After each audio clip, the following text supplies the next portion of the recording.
Hello everyone and welcome to this wonderful session of gravitation. तो अब यहाँ से हम देखेंगे gravitational field due to continuous mass system. और कंटिन्यूअस मास सिस्टम में हमें मास डिस्ट्रीब्यूशन की कहानी लास्ट सेशन में देखा था, जिसको थोड़ा सा हम रिवाइज कर लेते हैं so that we can derive the formula easily. तो मास डिस्ट्रीब्यूशन की कहानी आपको पता होना चाहिए। So we have mass distribution. तो मास डिस्ट्रीब्यूशन जनरली हमने आपको तीन तरह के बताए थे कि total we have the three types of mass distribution. यानी किसी भी तरह के यदि ऑब्जेक्ट आ गया तो उसमें तीन पॉसिबिलिटी हो सकता है मास को डिस्ट्रीब्यूट करने का। पहला जो पॉसिबिलिटी था उसको हमने नाम दिया था linear mass density. So first possibility which we had that is called linear mass density. तो पहला टर्म को बोलते हैं लीनियर मास डेंसिटी। अब linear mass density continuous mass system के लिए ये बहुत इंपॉर्टेंट होता है, क्योंकि जब क्वेश्चन यदि किसी वेरिएबल पैरामीटर के टर्म में दे दिया तो लीनियर मास डेंसिटी या सरफेस मास डेंसिटी यानी मास डेंसिटी हमें समझना पड़ता है। तो लीनियर मास डेंसिटी ये टर्म क्या होता है, तो इसको हमने लैम्डा से लिखा था। लीनियर मास डेंसिटी को लैम्डा से लिखते हैं और जो फार्मूला है इसका है मास पर यूनिट लेंथ। या फिर इसी फार्मूले को हम दूसरे तरह से ऐसे भी लिख सकते हैं कि lambda that is small mass of the object divide by small length that is dl। तो dm बाई dl भी कई बार लिखते हैं। अब dl की जगह dx आ जाएगा, dy आ जाएगा, dz आ जाएगा। इट डिपेंड्स कि लेंथ किस एक्सिस के क्रॉस हम ले रहे हैं। इसका मतलब जनरली होता है कि 1 मीटर लेंथ में जो मास है उसी को बोलते हैं लैम्डा। तो आप यहाँ पे लिख भी सकते हैं 1 मीटर लेंथ में जो मास है उसको लैम्डा बोलते हैं। यानी कोई भी वायर दे दिया या रॉड दे दिया तो ये जनरली 1D ऑब्जेक्ट के लिए है। 1D ऑब्जेक्ट मतलब एक ऐसा ऑब्जेक्ट जिसमें केवल क्या है, लेंथ है। तो उसमें से यदि आपको m दिया हुआ है और उसका लेंथ l दिया हुआ है तो लैम्डा की वैल्यू m बाई l होगा। यानी 1 मीटर लेंथ में जो मास होता है दैट इज अ लैम्डा। उसी तरह दूसरा जो टर्म था हमारे पास that is known as a surface mass density. So second term which we have या दूसरा डेंसिटी उसको बोलते हैं सरफेस मास डेंसिटी। सो surface mass density. Okay, surface mass density को हमने सिग्मा से लिखा था और सिग्मा का मतलब ही हमने आपको बताया था कि मास पर यूनिट एरिया होता है। यानी सिग्मा जो है that is mass per unit area. तो मास डिवाइडेड बाय एरिया लिखेंगे, या फिर इसी को जब डिफरेंशियल फॉर्म में लिखेंगे the same sigma can be denoted as dm divide by dA। छोटा सा मास डिवाइड बाय छोटा सा एरिया। तो ये हो गया हमारा फॉर्मूला। ये कब आएगा, जब हम 2D ऑब्जेक्ट लेंगे जिसमें सरफेस एरिया है। एग्जांपल के लिए आप डिस्क ले रहे हैं तो डिस्क का सरफेस एरिया यानी एरिया आ जाएगा। या फिर कोई प्लेट ले रहे हैं, रेक्टेंगुलर हो या किसी भी तरह के स्क्वायर प्लेट हो, तो ऐसे केस में जो इसका एरिया है वो एरिया को रिप्रेजेंट करने के लिए या इस तरह के ऑब्जेक्ट का यदि हमें मास निकालना हो तो मास निकालने के लिए हम सरफेस मास डेंसिटी यानी सिग्मा का हेल्प लेते हैं। And the third parameter which we have that is obviously known as a volume mass density. तो तीसरा जो डेंसिटी है that is volume mass density. Okay, अब ये वॉल्यूम मास डेंसिटी को हमने लिखा था रो से, और ये डेंसिटी तो आपको ऑलरेडी भी पता है कि नॉर्मल जो डेंसिटी होता है वो वॉल्यूम मास डेंसिटी ये होता है। यानी rho equal to mass per unit volume ऐसे लिख सकते हैं, या इसी फॉर्मूले को आप लिख सकते हैं रो इक्वल टू छोटा सा मास डिवाइड बाय छोटा सा volume that is dV। So it can be either represented in terms of small mass or either in terms of complete mass of the object। ये कब लेंगे, generally जब हमारे पास 3D object है। Example के लिए क्यूब हो गया, सॉलिड स्फीयर हो गया, सॉलिड सिलेंडर हो गया, कॉन हो गया। तो ऐसे केस में यदि हमें मास निकालना हो तो हम हेल्प लेते हैं वॉल्यूम मास डेंसिटी का। कहने का मतलब 1D ऑब्जेक्ट, 2D ऑब्जेक्ट और 3D ऑब्जेक्ट। तो स्टार्ट करते हैं। सबसे पहले हम देखेंगे ग्रेविटेशनल फील्ड इंटेंसिटी। और इंटेंसिटी पॉइंट मास की वजह से अभी तक आपको पता है if we have a point mass, तो पॉइंट मास यदि m है एट अ डिस्टेंस r, किसी ने भी बोला कि E की वैल्यू कितना होगा यानी ग्रेविटेशनल फील्ड इंटेंसिटी कितना होगा, तो आप तुरंत बोलते हैं Gm बाई r हो जाएगा। यानी ये जो मास है that is a source mass. और साथ ही साथ डायरेक्शन किधर होगा, direction is always towards the centre of the mass. तो ग्रेविटेशनल फील्ड इंटेंसिटी का direction towards the centre of mass होता है। तो हमें जो फॉर्मूला पता है that is due to a point mass. But यदि बात करें पॉइंट मास ना होकर के कोई कंटिन्यूअस मास दिया है और उसकी वजह से हमसे पूछा जा रहा है कि what is the value of gravitational field intensity. Example के लिए सबसे पहला जो एग्जांपल है that is gravitational field due to ring. So now we have gravitational field due to ring, यानी एक रिंग है और रिंग के एक्सिस पे हमें टोटल ग्रेविटेशनल फील्ड की वैल्यू पूछा जा रहा है। So what is the value of gravitational field intensity on the axis of a ring, that basically we need to find. तो रिंग एक कंटिन्यूअस मास हो गया, क्यों? क्योंकि रिंग जो है वो बहुत सारे छोटे छोटे मास से मिलके बना है। If this is a ring, तो रिंग जो है बहुत सारे छोटे छोटे स्मॉल मास से मिलके बना हुआ है। वो मास ये वाला मास है, उसके बाद ये मास है, इसके ऐसे बहुत सारे infinite number of point mass से मिलके यदि कोई ऑब्जेक्ट बने तो वैसे ऑब्जेक्ट को बेसिकली हम कंटिन्यूअस ऑब्जेक्ट बोलेंगे। बट जो हमें फार्मूला पता है that is only due to a small mass at a distance r, और फार्मूला था gm/r²। तो इस तरह के ऑब्जेक्ट का ग्रेविटेशनल फील्ड इंटेंसिटी हम कैसे फाइंड करेंगे? तो उसके लिए हमें इंटीग्रेशन का हेल्प लेना पड़ता है। जब भी हम किसी चीज को इंटीग्रेट करते हैं तो टोटल निकाल देते हैं। तो अभी के लिए डायग्राम आपको कुछ इस तरह से दिया है कि वी आर प्रोवाइडेड, हमें अभी क्वेश्चन में ये एक रिंग दिया हुआ है sir. So this is a ring, ये इस तरह का रिंग ले लेते हैं, ओके। और रिंग जो हमने अभी ड्रॉ किया है that is in the 2D plane, मतलब जो प्लेन के बाहर है, ये इस तरह से रिंग हमने ड्रॉ किया है। और इसकी एक्सिस के ऊपर किसी भी पॉइंट पे हमें निकालना है what will be the value of gravitational field intensity. तो ये एक्सिस आगे भी हो सकता है एज वेल एज ये एक्सिस पीछे भी हो सकता है।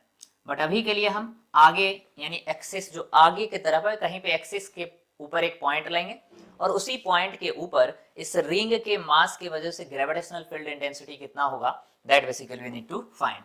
तो मास ऑफ टोटल रिंग का जो मास है वो कैपिटल M गिवन है, और जो इसका रेडियस है, रिंग का radius, that is also given R है। कहने का मतलब ये जो रिंग है इसका रेडियस को ड्रॉ कर देते हैं। So this is the radius of the ring, ये रेडियस आपको गिवन है that is equal to capital R।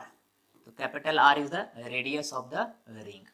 और हमसे पूछा जा रहा है एक्सिस के ऊपर कहीं एक पॉइंट ले लिए, कोई P पॉइंट ले लेते हैं। So there is a point on the axis somewhere at this point, मान लेते हैं ये एक P पॉइंट है एक्सिस के ऊपर, और इस P पॉइंट का लोकेशन दिया हुआ है, यानी ये P पॉइंट कितने डिस्टेंस पे है वो हमें गिवन है।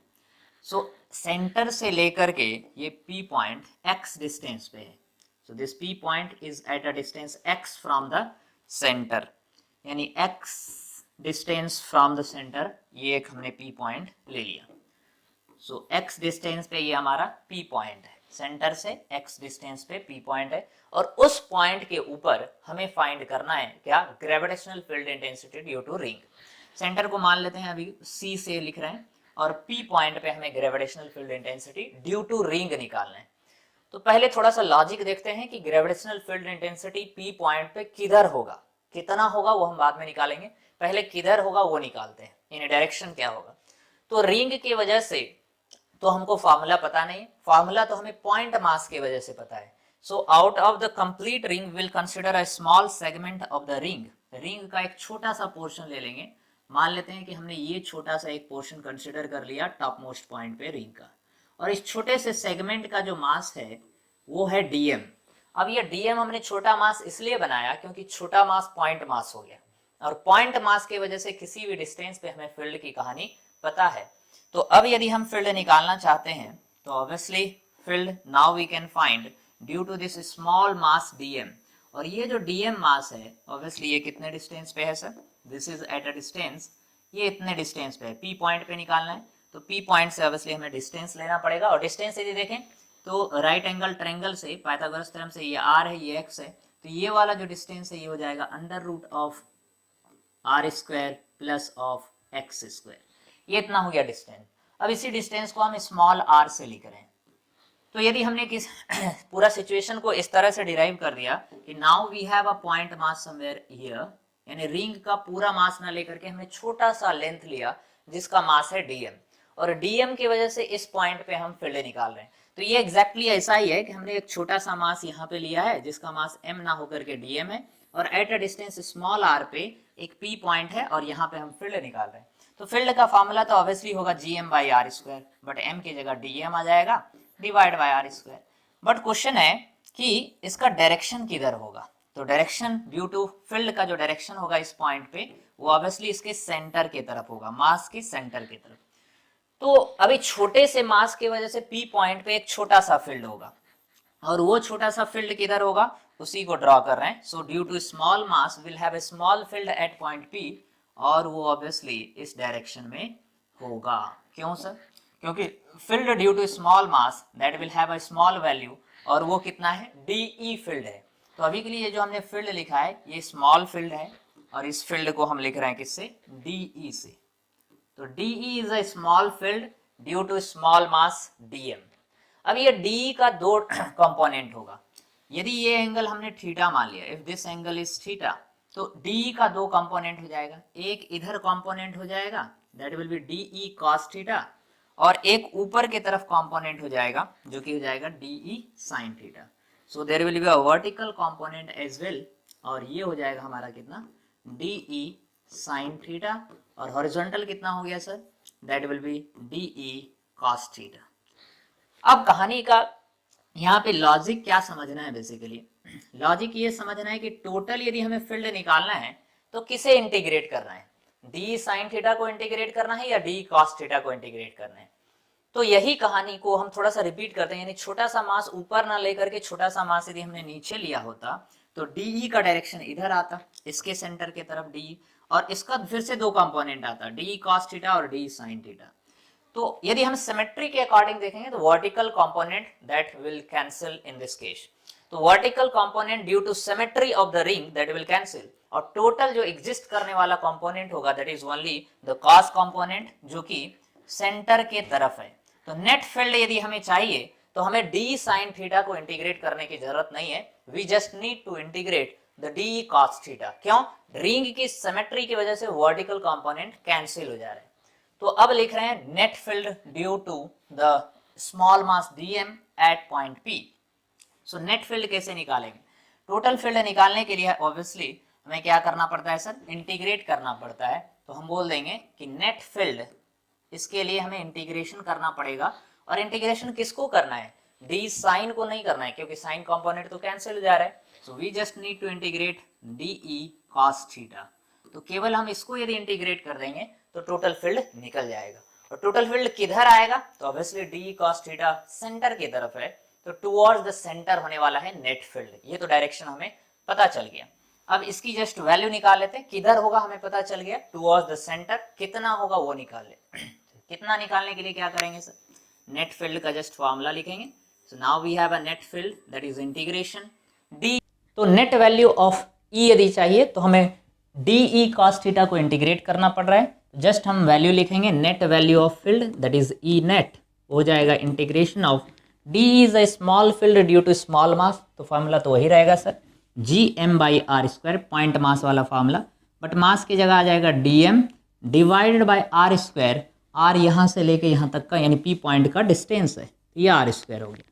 अब हमारे पास ये तो हमने dm का वैल्यू, de का वैल्यू लिखा, gm/r² that is due two point mass. Field जो है स्मॉल फील्ड का हमने वैल्यू लिख दिया। उसी तरह से अब यदि cos थीटा की बात करें तो cos थीटा इस ट्रायंगल में से, ये वाला ट्रायंगल में ये थीटा एंगल है, तो cos हो जाएगा बेस बाय हाइपोटेनियस यानी x डिवाइड बाय r हो जाएगा। तो इस केस में यदि इस ट्रायंगल से हम cos थीटा लिखें तो हो जाएगा हमारा x divided by r। So x divided upon r, that's the value of cos theta. d और cos थीटा की वैल्यू लिख दिया। अब जो कांस्टेंट है बाहर निकालेंगे, तो यहाँ पे r भी कांस्टेंट है, x भी कांस्टेंट है। क्यों? क्योंकि यदि रिंग को देखें तो रिंग का हर पॉइंट जो है, यानी यहाँ से भी डिस्टेंस p पॉइंट का लें तो वो भी स्मॉल r आएगा, कहीं से भी रिंग के किसी भी पॉइंट से यदि p पॉइंट का डिस्टेंस देखेंगे, all the value that will come out to be same, वो कांस्टेंट है। तो उसको कांस्टेंट को बाहर निकाल देंगे। तो हमारे पास फार्मूला आ जाएगा net value of field that will be equal to G, x constant और नीचे हो जाएगा r² और r यानी r³। जो इंटीग्रेशन में बचेगा that is integration of dm। dm एक छोटा सा मास था रिंग का। ऐसे यदि छोटे छोटे सारे मास को लेते जाएंगे और इंटीग्रेट करेंगे, finally we will get the net value और total mass of the ring that is nothing but capital M। तो फाइनल जो फार्मूला आएगा net field and on the axis of the ring वो आ जाएगा g इंटू एक्स, और integration dm, ये पूरा टर्म जो है ये पूरा टर्म मास के बराबर बन गया, यानी that is the final mass of the ring, और total mass of the ring divide upon R cube. अब ये आर क्यूब को भी आप आर यदि लिखेंगे तो that is under root of R square plus x square, तो उसको आर को रिप्लेस कर देते हैं, under root of R square plus x square whole to the power 3 आ गया। अब थोड़ा सा यहाँ से एनालाइज करेंगे कि रूट को यदि हम रिप्लेस करेंगे तो पावर 1/2 होता है, root means power 1/2, but already we have here 3, यानी फाइनल जो फॉर्मूला यहाँ से बनेगा नेट वैल्यू ऑफ फील्ड का एग्जैक्ट फॉर्मूला वो लिखने जा रहे हैं, दैट इज GMX ऊपर हो जाएगा, तो GMX डिवाइडेड अपॉन नीचे जो आएगा R square plus x square, ये आया।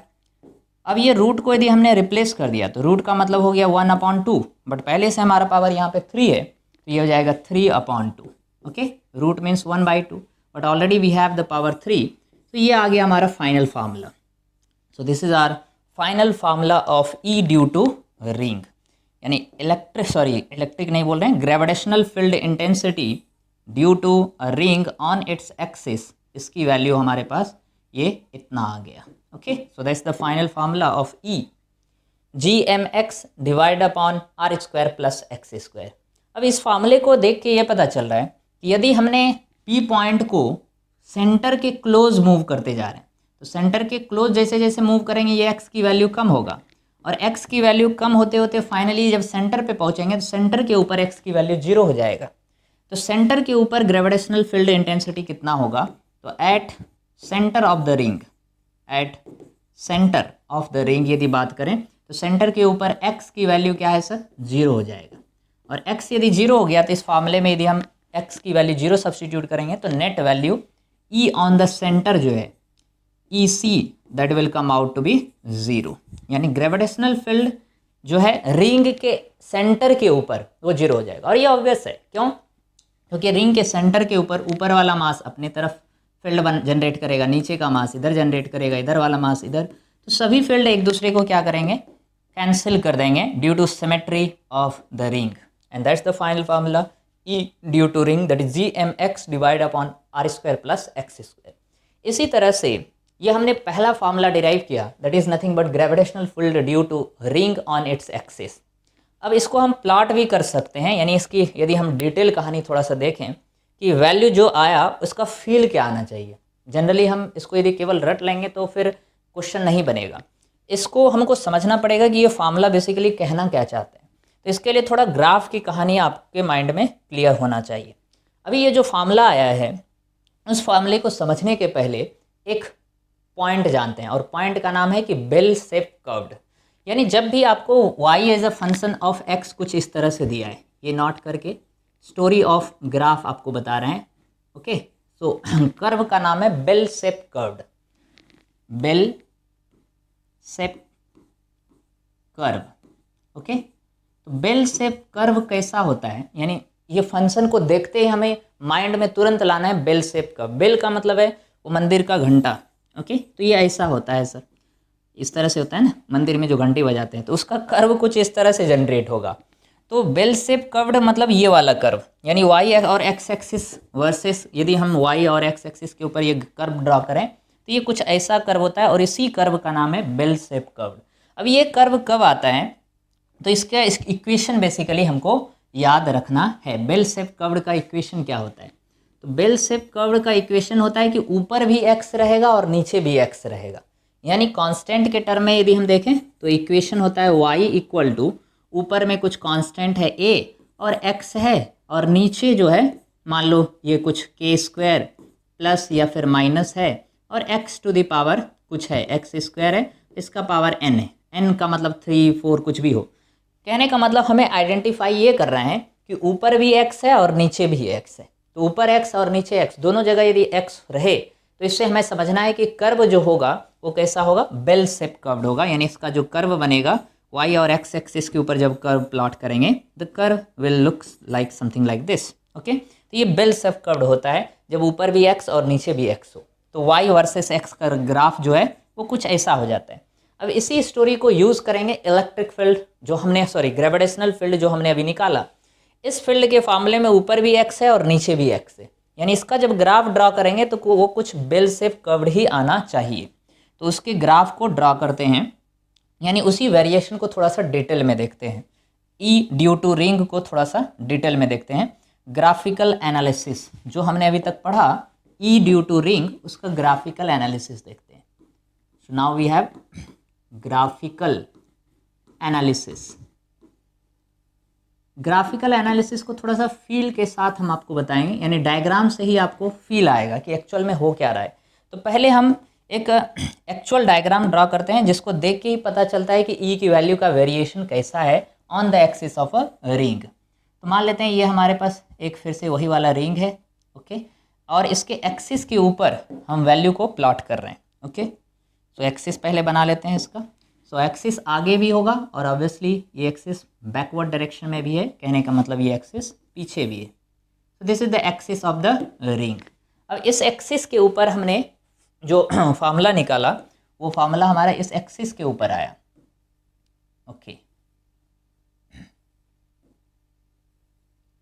सो we have the formula on the axis. तो ये हमारा एक्सिस है, थोड़ा सा स्ट्रेट बना दिए। चलो, अब एक्सिस में रेडियस तो आपको दिख ही रहा है right now. The radius of the ring that is provided, that is R, जो कि क्वेश्चन में गिवन है हमारा, that is a capital R. और मास ऑफ द रिंग जो है वो m है। और हर पॉइंट पे, यानी जो E का जो हमारा फार्मूला आया, उस फार्मूले को इधर साइड में लिख देते हैं। तो E ड्यू टू रिंग, ये फार्मूला आ गया था हमारा, या E at a P point, ये आया था Gmx divided upon R square plus x square power 3/2। ये हमारा फार्मूला है, E due to ring on the axis value इतना है, ओके। अब इस फार्मूले से थोड़ा सा हम पहले ग्राफ प्लॉट करके आपको दिखाते हैं कि एक्चुअल में होता क्या है। इस केस में यदि हम E की वैल्यू को ड्रॉ करें तो ग्राफ कुछ इस तरह का दिखता है। कैसा सर? सेंटर पे तो E की वैल्यू 0 होगा, बट जैसे ही हम सेंटर से दूर जाएंगे, the value of E that will keep on increasing. तो ये आगे भी होगा और पीछे से भी होगा। तो वैल्यू जो है सेंटर के ऊपर 0 है, बट सेंटर से जैसे जैसे दूर जा रहे हैं, थोड़ा सा यदि आप इस ग्राफ को फील कर पाएँ तो देखिए वेक्टर का लेंथ क्या हो रहा है, बढ़ते जा रहे हैं, ओके। एंड उसके बाद फिर वेक्टर का लेंथ क्या होगा, फिर से घटना चालू हो जाएगा। So again it will keep on decreasing. तो ये सिचुएशन है, यानी ये वाला वेक्टर छोटा है, उसके बाद बड़ा, उसके बाद और बड़ा, फिर छोटा हो गया और फिर छोटा हो गया, ओके। वही सिचुएशन लेफ्ट साइड में भी होगा कि पहले फील्ड की वैल्यू एक्सिस के ऊपर बढ़ते जाएगा और ये मैक्सिमम हो गया, और मैक्सिमम होने के बाद फिर कम होते जाएगा और फाइनली इन्फिनिटी के ऊपर ये वैल्यू 0 हो जाएगा। अब इस वैल्यू को इस तरह से ड्रॉ करने का मेन पर्पस क्या है? इससे ये पता चलता है कि net gravitational field intensity at any point on the axis that is towards the centre, और साथ ही साथ E की वैल्यू जो है वो मैक्सिमम है किसी न किसी पॉइंट पे। यानी जैसे जैसे सेंटर के ऊपर देखें तो सेंटर के ऊपर E की वैल्यू हमारा कितना है, 0 है। So E is equal to 0 on the center. तो सेंटर के ऊपर E की वैल्यू 0 है सर, बट सेंटर से जैसे जैसे हम दूर जा रहे हैं, so let me draw it clearly.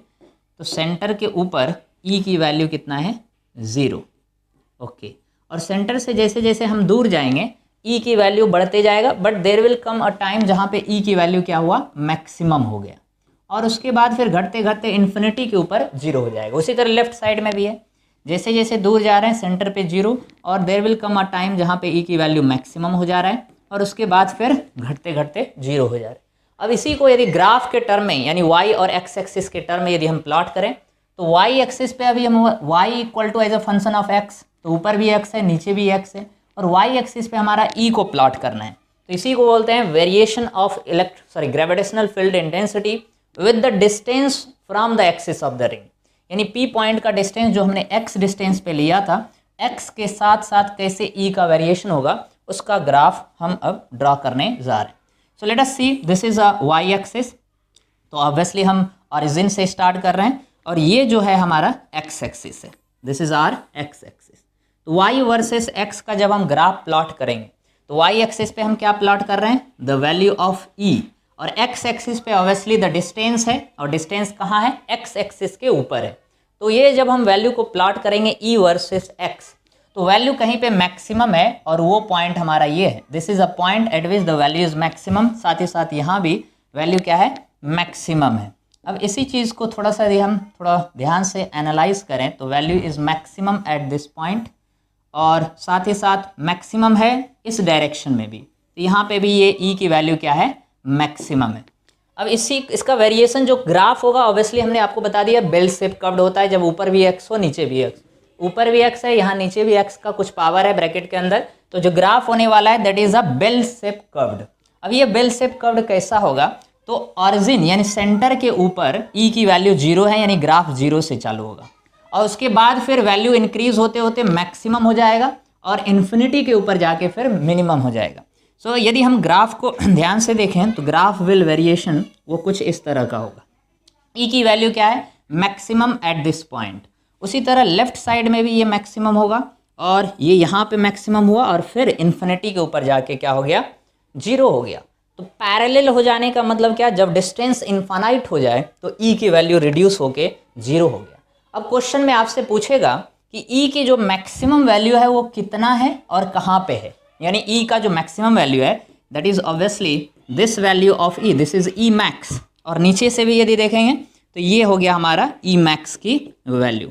But ये कितना है और कहाँ पे है, तो पहले कहाँ पे है वो निकालते हैं, यानी एक्स का कौन सा वैल्यू है जहाँ पर ई की मैक्सिमम वैल्यू है, आइदर पॉजिटिव में या फिर नेगेटिव में। तो इसको निकालने के लिए ये मैक्सिमा और मिनिमा का सिचुएशन आ गया।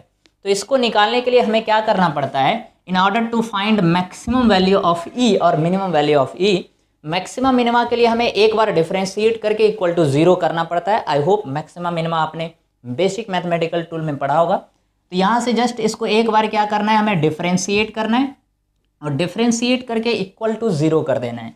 सो यदि हम इसको डिफरेंशिएट करेंगे, यानी डी ई को with respect to x d x, और इसको 0 बना देंगे, तो यहाँ से हमें मिलेगा x का वैल्यू, और वो जो x की वैल्यू आता है वो आता है plus minus r divided by √2। तो बेसिक डिफरेंशिएशन है, जस्ट e के इक्वेशन दिया हुआ है और उसको x के रेस्पेक्ट में डिफरेंशिएट कर देना है और इसको 0 के बराबर कर देना है। तो जैसे हम 0 के बराबर करेंगे x की वैल्यू आ जाता है प्लस माइनस √2। इसका मतलब ये हो गया कि x equal two plus r by √2, यानी यहाँ पे क्या है, x equal two plus r by √2, यहाँ पे e की वैल्यू मैक्सिमम है, और साथ ही साथ x की वैल्यू कहाँ पे, this is x equal to minus r by √2, यहाँ भी e की वैल्यू क्या है, मैक्सिमम है, बट नेगेटिव डायरेक्शन में, डायरेक्शन चेंज हो गया है। तो अभी के लिए यदि हम ग्राफ में देखें तो हम इसको पॉजिटिव कंसिडर किए हैं इसलिए प्लस में लिखें, और इसको नेगेटिव कंसिडर किए हैं इसलिए नेगेटिव में लिखें। हालांकि ये ग्राफ उल्टा भी होता है, कई सारे बुक में आपको ये वाला ग्राफ नीचे दिखेगा और ये ऊपर दिखेगा। रीज़न बीइंग कि राइट साइड में जो ई होता है उसको प्लस लेते हैं तो ये वाला ऊपर चला जाएगा, और लेफ्ट साइड में जो ई होता है उसको माइनस लेते हैं तो ये नीचे होता है।